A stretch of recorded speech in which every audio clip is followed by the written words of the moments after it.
ரமலான் என்பது வெறும் உணவு உண்ணாமல் இருப்பது மட்டுமல்ல, அது ஆன்மாவை தூய்மைப்படுத்தும் மாதம்.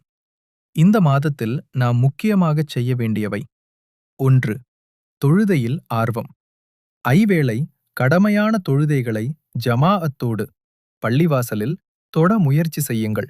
மேலும் இரவு நேரங்களில் தராவி மற்றும் தஹஜ்ஜுத் தொழுகைகளை தவறவிடாதீர்கள். 2. குர்ஆனுடன் நேரத்தை செலவிடுதல். இந்த மாதம் குர்ஆன் அருளப்பட்ட மாதம்.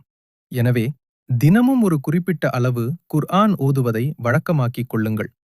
அரபியில் ஓதுவதோடு அதன் தமிழ் மொழிபெயர்ப்பையும் வாசிப்பது உங்கள் ஈமானை அதிகப்படுத்தும். 3. நாவடக்கம் நோன்பு. நோற்றுக்கொண்டு பொய் பேசுவது, புறம் பேசுவது பேக்பிட்டிங் மற்றும் வீணான விவாதங்களில் ஈடுபடுவதை தவிர்க்க வேண்டும்.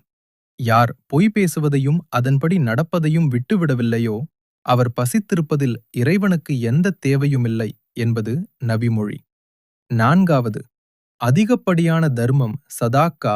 ரமலானில் நபி ஸல்லல்லாஹு அலைஹி வஸல்லம் அவர்கள் வேகமாக வீசும் காற்றை விட அதிகமாக தர்மம் செய்பவர்களாக இருந்தார்கள்.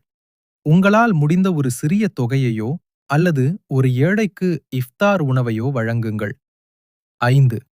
கடைசி 10 நாட்கள். ரமலானின் கடைசி 10 நாட்களில் ஒற்றைப்படை இரவுகளில் லைலத்துல் கத்ர் இரவை தேடுங்கள். அந்த ஒரு இரவு 1000 மாதங்களை விடச் சிறந்தது. 6. சஹர் மற்றும் இஃப்தாரில் மிதவாதம். சஹர் உணவை உண்ண மறக்காதீர்கள், அதில் பரக்கத் உள்ளது. அதேபோல் இஃப்தார் நேரத்தில் அளவுக்கு அதிகமாக உண்டு உடலை சோம்பலாக்கி விடாதீர்கள்.